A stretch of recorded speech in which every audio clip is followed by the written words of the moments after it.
Welcome back to the YouTube channel Malawi Cameras. Akulu nkhani ya Sudan kuti ikuyenda bwanji. Nkhani imene tu mutakuona some comment section ma videos amene opanga timapanga tag kwambiri kuti tatiuzeni kuti ku Sudan kukuchitika chani. Kumene kukunzona adi pakamaka ku Sudan nditu kapanga court attention imene yapangitsa kuti anthu tsopano ayambe kuyankhula nkhani ya ku Sudan chifukwa ku Sudan sikuli bwino. Ku Sudan kukupezeka kwana kuti anthu akuphedwa kwambiri. Mungoganiza Wednesday lokha la chitatu anthu okwana 2000 anthu osewa kuphedwa, anthu osalakwa, anthu ma civilians, anthu okuti alibe zida. Mungoganiza anthu kuphedwa chifukwa choti iweyo ndi wa mtundu wina wake. Ku Sudan nkhani yake ndi yayikulu kwambiri. Choncho tilongosola andi ku Sudan nkhondo imene ikuchitika ku Sudan sikuti ndi nkhondo isikuti ili ndi chifukwa chimodzi komano ili ndi zifukwa zingapo, zifukwa zosiyana zimene akumenyana ku Sudan. Zifukwazo zilipo zokwana 4 nde tilongosola bwinobwino malinganaso ndi nthawi komanso tipitirizabe kupasana ma update aku Sudan kuti chikuchitika njani kumene kuku ngakhale kuti chifukwa nkhani ndi yayikulu kwambiri nde sitikangofikira kuimaliza yonse komano tipanga masamali kuno kuti at least wina aliyese apange understand amvetsetse kuti okay izizi kani ndi mmene ndithu zikukhalira. Nde choyambirira ku Sudan panopa kuna chitudwa coup COUP. Coup ndikuti kulanda kwa boma kulandidwa ndi asilikali anthu analanda boma ku Sudan. Ndi president amene adalipoyo Omar al-Bashir amene nthu adamuchotsa. Therefore zimene asilikali amene adalanda ngati asilikali adziko amene amachita kuti SAF amene Sudan Armed Forces, asilikali amene amatsogolera ndi Abdul Fattah, right? General amene sopano Abdul Fattah Burhan amene. So munthu amene ndamene ali ngati sopano ngati mtsogoleri president ngati president sopano ngisi anali general kutsogolera nkhondo kulanda dzikolo ndi iyayi zinatheka. Komano iwowa mkatikati mundithu panali ndithu ka ujini kena kake kaguluso kena kake ka nkhondo kamachita kuti rapid rapid support forces RSF, rapid support forces RSF. Kagulu kamene kaka kanathandizira koso kuthandizira kuti bomalo lichoke ndithu, anakhalira limodzi ndithu. Choncho yayi mu zinapeza kuti anakapasa ndithu mphamvu ndithu ikoko kamene kagulu ka RSF anakapasa mphamvu mu 2017 ndikapanga ngati kuti kakhale at least kakhale private security company, right? Tivana pamene papatu RSF yo poyamba imachita kuti janjawidi poyambira pamene popo. Chabwino kanapita mu 2003 kagulu kamene kaka kamene kosati pene kuti tukamba kagulu ka RSF ndikufuna mukamvetse kamene kaka kufa kamene kakutenga malo kwambiri mu nkhani yathu ya ku Sudan.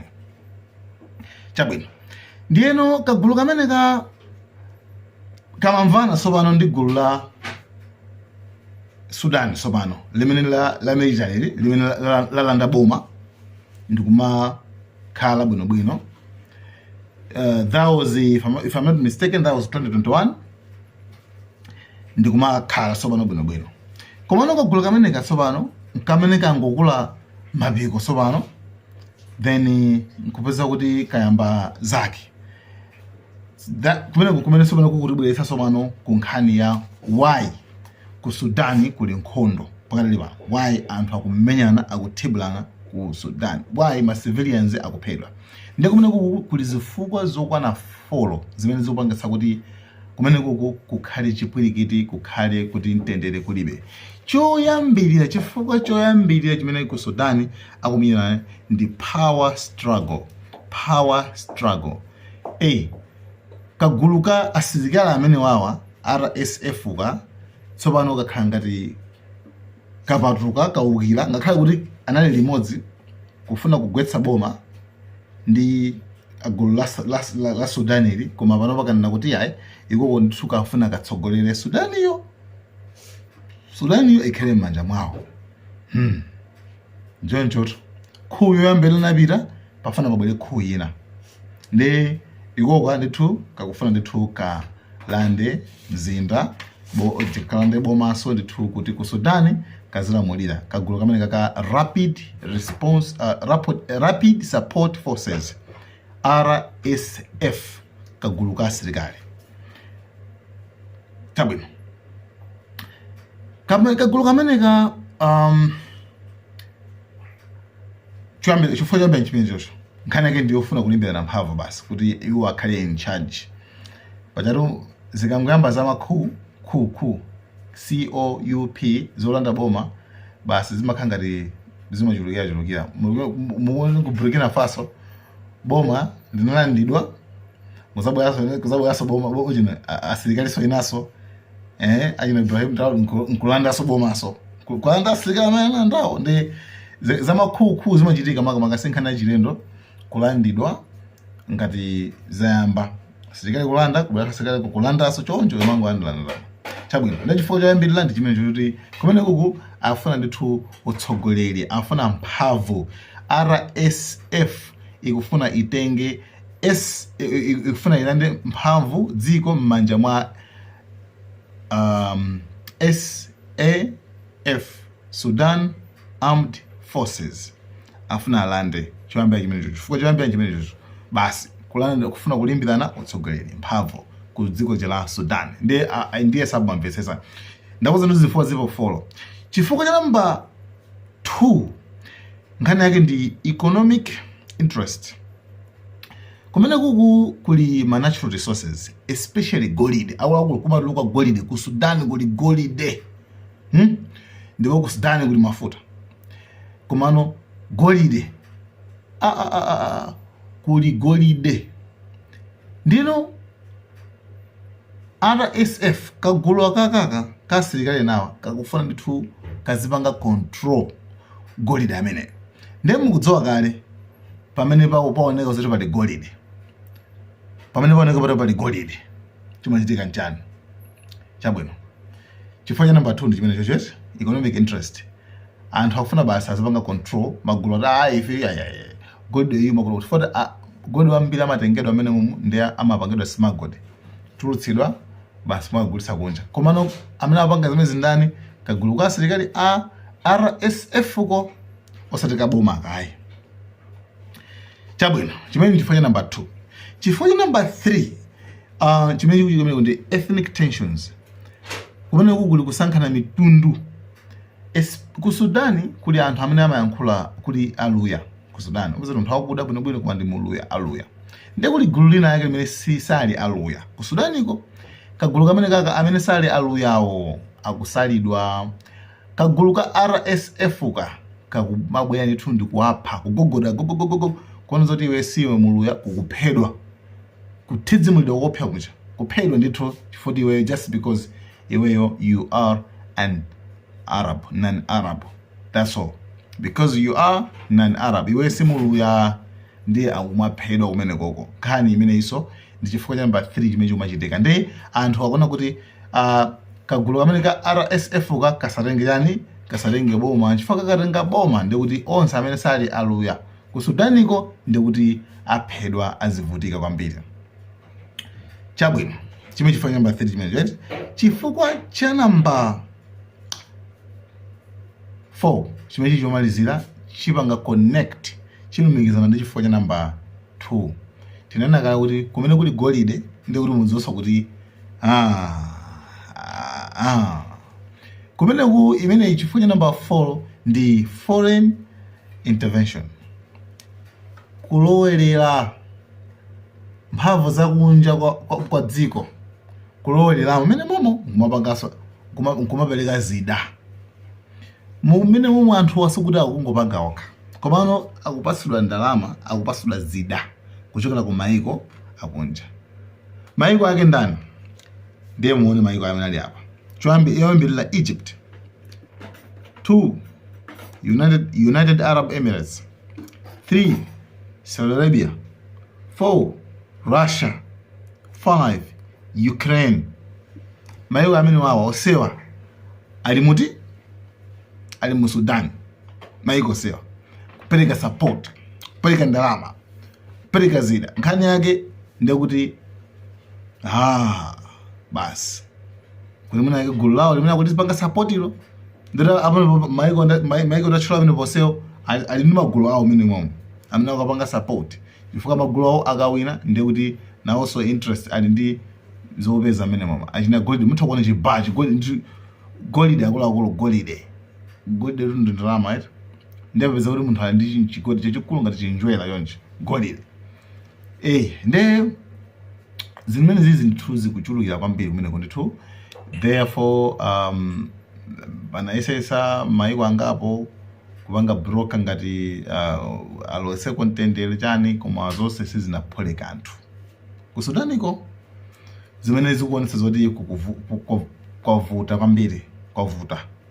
So apa ndapereka ndithu actually ndakupasani picture why kumene kuchitika zinthu zimezi zifukwa zokwana follow and issue ya ku Sudan ndithu tiyipitiriza ndithu and sikuli bwino and anthu akuphedwa. By the way achinga even nde kulidera limene kulidera lalikulu kwambiri sita yaikulu kwambiri imene imachita kuti al Fishar kumene koko mu town ya Darfur.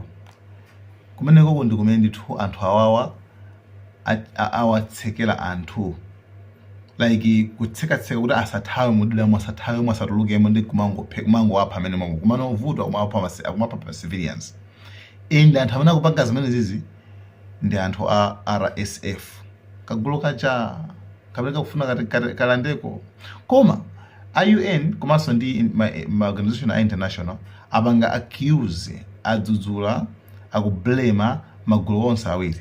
Gulu yamba la asilikali la bomali nawonso ndithu lapanga commit atrocities kumene ku atrocities lapanga commit genocide kumene ku Sudan ko la personal also la personal anthuso awonso akupanga lonso accused kwambiri kuti a personal anthuso koma amene akuononga kwambiri amene alankhaza kwambiri makamaka ndi gulu limene likufuna lilandire ligulu limene likufuna lilande anzawowa amene analandawa. Ndi zimene zikuchitika makamaka ku Sudan kumene kuko siku libwino akuluakulu pamene pali golide akangova fungo anthu aja basitu nkhani zake zimakathera kuti kumene kuko. So chimamvetsa chisoni kwambiri nchiona kuti ma Africans amachoka ndi kupita kwa Trump ku America kuti akawathandize kudzetsa mtendere pakati pawo. Mtendere Trump sangadzetse mtendere ngati nokha simungadzetse mtendere basi right.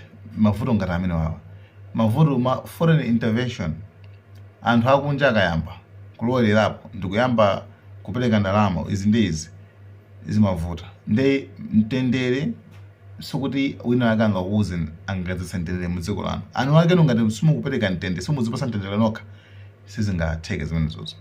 So muthakuona zoti nkhani okhuza ndi power mphamvu nkhani okhuza ndi kupasidwa zindalama kupasidwa zida ndi nkuyamba kupha anthu awo omwe kenako ndikuloweleranso ku ethnic za mitundu kuyang'ana mitundu kuti uyu ndi wachani uyu ndi watani uyu si mtundu wa jeni wa Charabu uyu koma you see.